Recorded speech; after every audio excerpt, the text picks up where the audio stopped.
รักษาเจ้าโครงนั่นแหละอันใดเนี่ยก็ถามทั้งอ้ายเพื่อนน้ำเดือนที่ก็ได้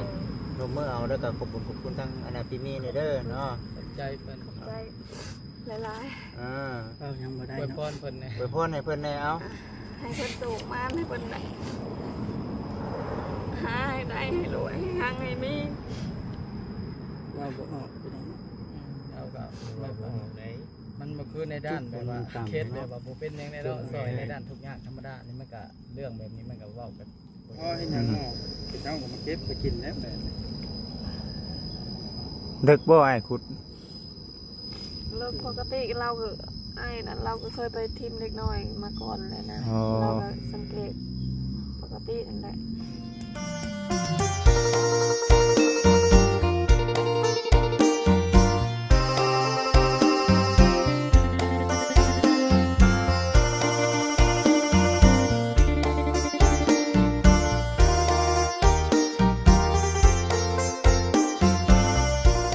โอ้ยโดยพี่น้อง FC กับทักทายสบายดีเด้อพ่อแม่พี่น้องทุกท่านวันนี้บ่จิตเองก็คือว่าเนาะพาทั้งผู้เป็นแม่มาหาลูกเนาะครั้งสุดท้ายพี่น้องเอ้ยเนาะนี่แหละทั้งเอ้ยเราเอ้ยสบายดีสบายดีทั้งง่ายแม่นบ่พามาเจ้าบ่พามามือเช้านี่บ่ มา2คนนั่นแหละ มา2คนติใช้ทางใดน่ะ นี่เด้นี่ บ่ไปใส่ไปสั่งเอ้ยไปเบิ่งดูเนาะอยู่ป่าช้าไปลองไอ้ตัวนี้ก็ได้เนาะมาป่าพากันขุดพากันเฮ็ดอยู่วังได้น่ะมาเบิ่งเด้อพี่น้องเนาะโอ้เป็นศาสนาพระเจ้าเนาะแม่นเนาะใช่น่ะ นี่ก็คือชิเมนบ่ นี่ก็แม่นบ่นี่เด็กน้อยบ่นี่น่ะ ทางแบบนี้แล้วบ่เลย พี่น้องเขาบ่ได้นั่นดอกแปลว่าใกล้ใหม่ๆเนาะ เด็ก ศาสนาคริสต์นี่เนาะนาคริสต์ ศาสนาคริสต์ เดี๋ยวบ่ได้ปกบ่หาจัดกดนะปกเดี๋ยวเกิดบ่ถึงเจ้าฟัง นี่แหละเที่ยวสิแหละ พังแบบนี้เลย ชูๆเอ้ยชูๆ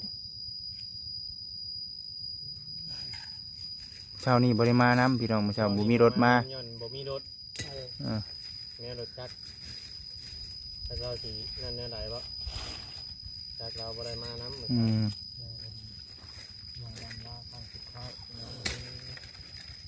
นั่งโอ้ยเนาะมาให้เราเห็นนะพี่น้องก็ชิว่านี่ให้เราเห็นเป็นครั้งสุดท้าย ไว้แบบนั้นน่ะผู้ที่เพิ่นมีเงินมีอันนั้นเนาะ ผู้ใหญ่คันเด็กน้อยเขาก็บ่ได้เฮ็ดขนาดนั้น ผู้ใหญ่ผู้เพิ่นมีเนาะ สู้ๆเอ้ยสู้ๆเนาะเฮ็ดจังได๋ซั่นมันเป็นไปได้เด้ เด็กน้อยแรกเกิดเขาแบบบ่ได้นั่นดอก ใหญ่เพิ่นก็พังเอาเบิดทุกคนหมด เบิด พังเนาะ บ่ได้จูดได้เผาเนาะ นี่จะว่าแย่กระซ่า แยกบ่ จะคนมื้อเช้านี้น่ะ2เด็ก มา2คนบ่ อ๋อมาพุ่นพ่อนี้กับเจ้าฮะ ผู้เป็นอ้ายก็ได้สู้ๆอ้ายเอ้ยเนาะ ตาไหลบ่มีคนมาได้บ่ไอ้น้องล่ะ บ่มีใครมาเลยแม่นบ่ พักเนาะ ทิ่มกันคักก็ดีนี่เนาะปะละได้กันดีนี่เนาะ ยามน้ำให้น้ำหน้านี่ หรือว่าบ่ฮู้ดีบ่เนาะ น้ำหน้าก็สิชนะแล้วยามมัน ยามมันเป็นเนาะ แบบนี้เนาะบ่คิด มันเป็นเลยเด้ซะ เราเล่นน้ำกันในยามแบบนี้เล่นยามใดคนน้อย มันสำคัญแม่นอยู่ดอกเบี้ยงานก็ได้แต่ว่าอันนี้มันจำเป็นเด้เราก็ต้องได้มาอันนี้แหละเนาะมันเป็นเบี้ยที่จำเป็นเด้ตัวนี้นะมาพี่ไอ้ายมานั่งพี่ก็ได้เอามาพี่เนาะบริเหตุหัวแค่ ควายมาเหยียบนี่ลำนั่นนี่เนาะ เพิ่นบ่ได้เฮ็ดได้บ่บ่นี่ก็แม่นนี่ก็สิแม่นนี่ งัวเปื้อเนาะ แม่นหันก็สิแม่นหันก็สิแม่นแม่นเบิดนะน้องๆนี่ เฮ็ดพ่อให้นางนอกเจ้าก็มาเก็บไปกินแล้วแบบ เด็กบ่ไอ้ายขุด ล แล้วปกติเราก็ไอ้นั่นเราก็เคยไปทีมเล็กน้อยมาก่อนเลยนะ อ๋อ เราก็สังเกตปกตินั่นแหละเขาก็ไปให้ขุดเลิกไล่กันละไม่ขุดเลิกนั่นแหละ โอ้คักแน่แล้วบัดนี้เนาะโอ้ย คิดบุกแข่งโมเมนต์ยังมาอันนี้ อืม เนาะคิดเอาบุกแข่ง แม่นอยู่ แล้วเขา บ่มันเป็นยังดอก อืม คือทางเบื้องนั้นนี่มันวิชาการดิบ แม่นบ่ เป็นฝั่งทางนี่ คุณภาพทางกันบ่ ทางนั้นก็แม่นบ่ แม่น อืม ทางนั้นตายดิบอันนี้ตายเจ็บตายเป็นเลยคือทั้งนี้ อืม เป็นตายดิบและตายมาแห้งแต่ทางนั้น แยกบ่เลยนะ เขาแง่ นี่นี่ หักทางเมด พังหมด ทางเมดหักตายเจ็บตายเป็นตายโซ่นะตายครั้งนี้ตายดิบตายแบบมาแห้งนะตาย อืมไปผมไปปู่โอ้ยพี่น้องเอ้ยเนาะนี่เด้ครั้งสุดท้ายเนาะพาทาง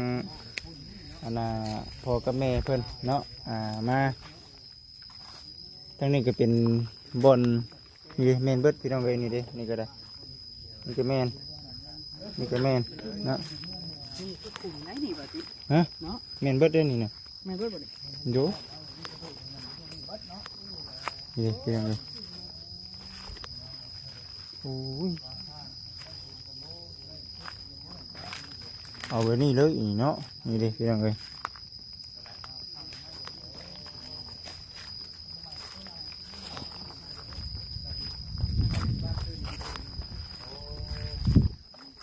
ส่วนหลายนี่จะทางเบิดบ่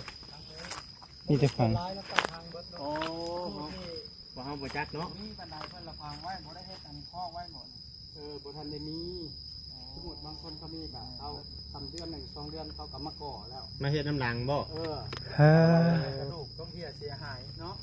ถึงมากอะทันว่าหลายปีมามันเป้มันแจกเขากระลุกเขากระดูก บ่ชื่อ บ่ชื่อ ไปใส่พี่น้องเอ้ย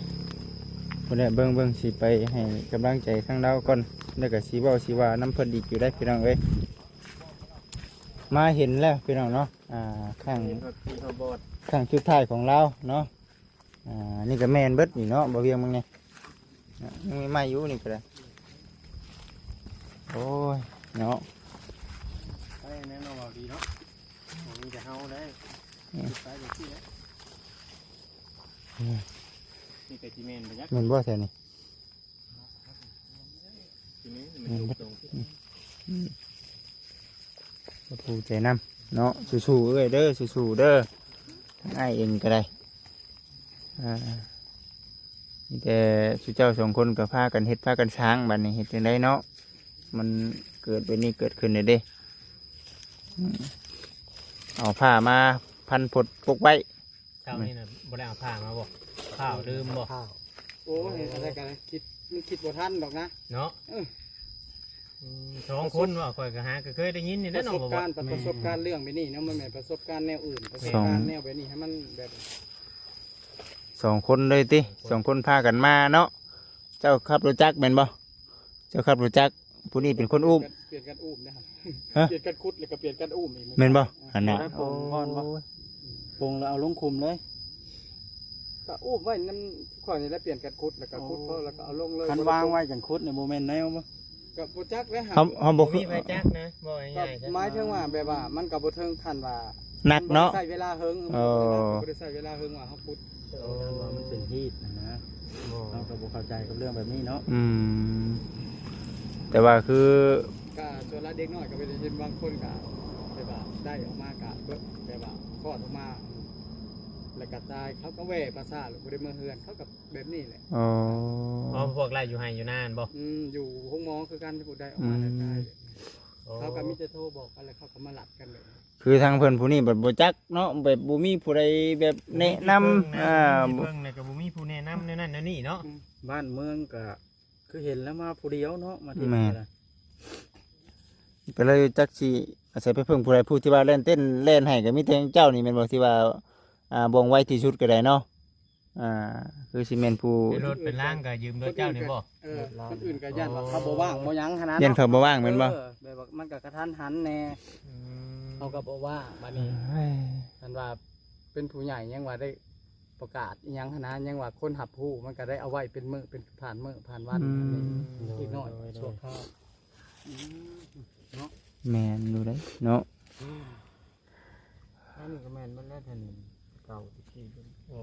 ย้ายออกเด็กก็จะทางรวม อ๋อแต่เจ้าอันอยู่มาโดนเติมเนาะคงจักนั่นแหละ อืม เป็นง่ายเป็นหยังแหละ แต่เขาอันเฮ็ดทางเส้นทางนี่เด้ อืม ถือคุ้มไผบ่จักแล้ว แม่นบ่บุกเลยแม่นบ่ ของไปออกทันกับทันบ่ทันก็บ่จัก ที่ว่าหนทางนี่คือแม่นเบิดเลยหนทางอ่า บ่ทันเรามีแต่พ่อแม่เลยว่าให้ฟัง โอ้ตัดเลยเนาะหนทางกันเนาะ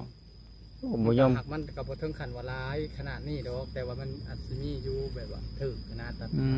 มโอ้ยพี่น้องเนาะ ก็คิดเบิ่งแต่ว่าเส้นทางนี่มันจักปีแล้วตั้งแต่เริ่มเส้นทางที่ว่าตัวเลข9บ่เส้นทางเลข9หรือว่าจักปีเขาเริ่มสร้าง ทาง ขึ้น เก่า อืม ทางแดง ที่จริงก็ทั่วไปแล้วนี่น่ะเนาะ หลายปีอะแซมบ้านน้อยๆแซมนี่น่ะหลายปีมันก็ยุบลงนะบ่ง่ายๆนะ คนน้อยบ่ได้เฮ็ดน้อยบ่เฮ็ดมันกระดูกแล้วครับมันใหญ่เฮาไปจังว่าถ้าว่าดินหยบขุดลงไปบางเทื่อคันบ่ได้ก่อไปนี่หั่นลงลืมหั่นท่อเซยเด้อ พ่อเนาะ ท่อ อ่า เขาเฮ็ด คือว่าการที่เฮาก่อเฮาพูดขึ้นมาก่อนบ่ อันใด อันนี้การที่เป็นก่อแบบนี้ บ่ ก่อจริงเลย ก็ก่อเจ๊ง โอ้ เพราะว่าให้จื้ออ๋อ มันก็ขุดซ้ำกันบ่ได้บางครั้งอะแบบว่าตัวมันหลายปีเนาะ10 ปีมันก็แจบเพียงเสมอเลยแหละ เคยอยู่บ่เคยพ่ออยู่บ่สมมุติว่าแบบนี้แบบว่าคุดช้ำกันนี่ เขาว่ามันก็สิเคยอยู่นั่นแหละ เคยบ่ เคยได้ยินอยู่แต่ว่าบ่ได้ยินแบบว่าดุขนาด โอ้ แต่ลีล้อนั่นแหละ อืม หลายปีเนาะ เนาะอดเอาเนาะสู้ๆพาเพิ่นมามื้อนี้พี่น้องเอ้ยเนาะเพิ่นก็อยากมาเป็นครั้งสุดท้ายซะที่ว่ามาหา ตอนที่ว่ามาเอาน้องเพิ่นมาน่ะทั้งแม่เพิ่นบ่ได้มาเนาะ ทำไมบ่ได้มา รถมานะ มีรถมา แบบ สองคน มาสองคนเนาะฝนตกอยู่บ่ตอนนั้นบ่ได้ตก เนาะ อืม นับถือใจอ้ายพวกนี้เด้เพิ่น แม่นบ่ น้ำเลยเนาะ แล่นน้ เด่น แต่ว่า เด่นเต้นเด่นน้ำไม่ดีติ แต่ได้อยู่นะ ตั้งแต่ไล่เลยแม่นบ่โอ้ เฮ็ดไปเป็นนี่แหละก่อนก็ยังบ่เคยมีครอบครัวบางเถื่อมื้อหน้ามื้อในเฮากับบางเถื่อเฮากับมีคนเบิ่งคนซอยเฮาคือกันหั่นนะ บางเทื่อบางทีบ่บ่ช่างเลยเนาะ ทำไปแบบนี้แหละซอยกันซ้ำซอยได้แหละ ซ้ำซอยได้ มื้อในเฮาตกภัยได้ถูกกับเขาบ่ซอยกันบางเถื่อมีคนอื่นและซอยเฮาคื อื อกัน ม เอาบุญเนาะ คนเฮามันบ่มีดีขึ้นตลอดไปได้บางเทื่อบางทีเนาะ สิบางแต่ว่าถ้าแต่ทวงบุญคุณนำเขาบนบ่แม่นอันบุญที่เฮาซอยสิ่งที่เฮาซอยครับบางเถื่อก็มีคนซอยเฮาคือกันครับตกไปเลย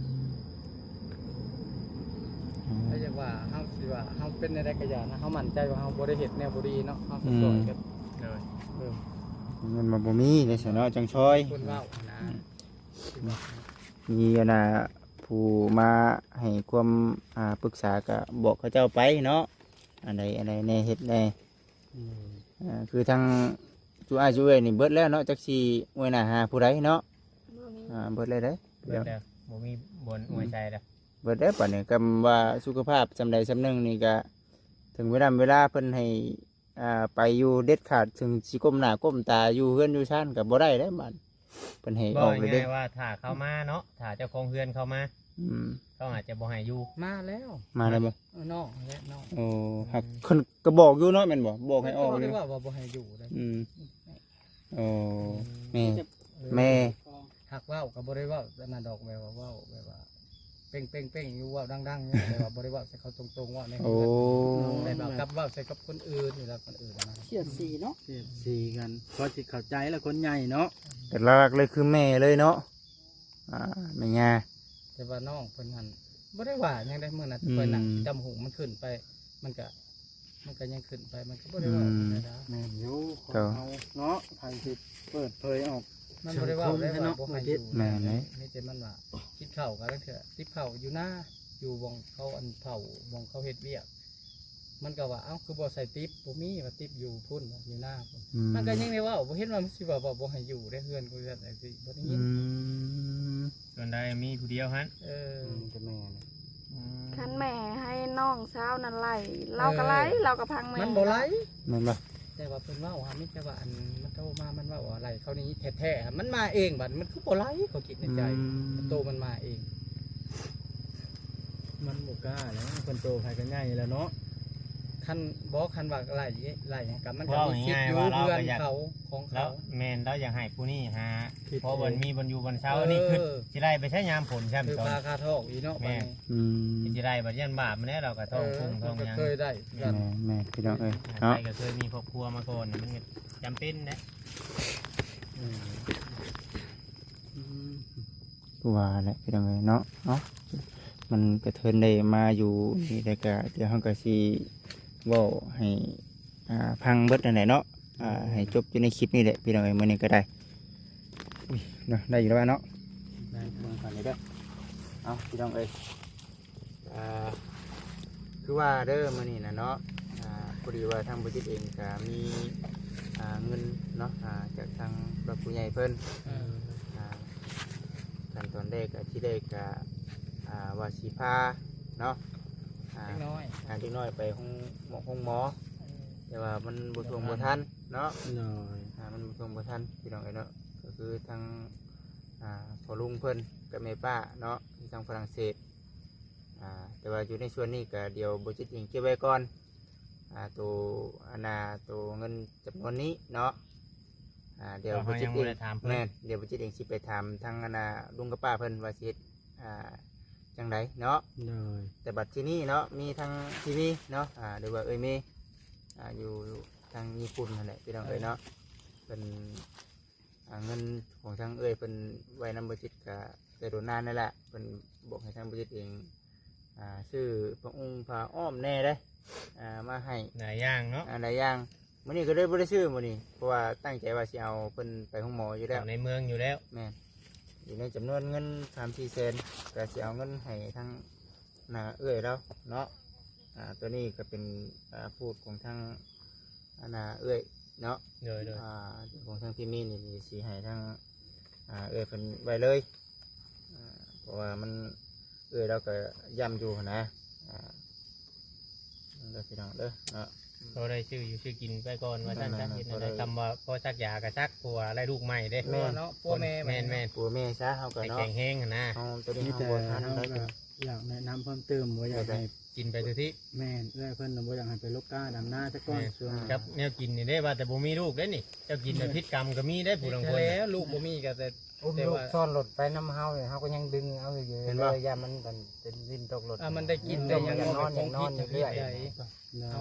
ไม่รู้ นี่จะว่าทั้งอ้ายก็บ่เข้าไปใส่ได้ เบิ่ง ย่ำแล้วก็ เนี่ยบางคนก็ยังพิษกรรมนั่นเนาะบอก น้ำลมก็ยังคิดเบิ่งแล้ว7 มื้อมันสิมียังมันบ่ทันได้นั่นดอก โอ้คำไปคนแบบแต่เฮาแห่งเต้แล้วบ่ทันออกกรรมซั่นเนาะ โอ้ย คนธรรมดาบ้านเมืองแบบพอมีพออยู่ไปนะ เป็น10ปลายมือผู้ไหน อยู่กรรมเนาะ 21มือผู้ไหนลังคน พุ่นแหละ ลังคนก็14มือ กินเขายังระวัง ระวังเด้อไปซะเนาะเดี๋ยวอันนี้ก็เป็นเงินของทางพี่มีเพิ่นก็เป็นคนไทยแต่ว่าไปอยู่ทางญี่ปุ่นเนาะเป็น ซอย สุดช่วยให้ทางเก็บไว้เด้อเด้อหรือว่ารักษาเจ้าของนั่นแหละอันใดเนี่ยก็ถามทางอ้ายเพิ่นนำเดี๋ยวที่ก็ได้ลงมือเอาแล้วก็ขอบคุณทางพี่มีนี่เด้อเนาะ ใจเพิ่น ใจหลาย เรายังบ่ได้ อวยพ เนาะ รเพิ่นเนี่ย ไปพ่นให้เพิ่นได้เอา ๆให้เพิ่นสูงมากให้เพิ่นได้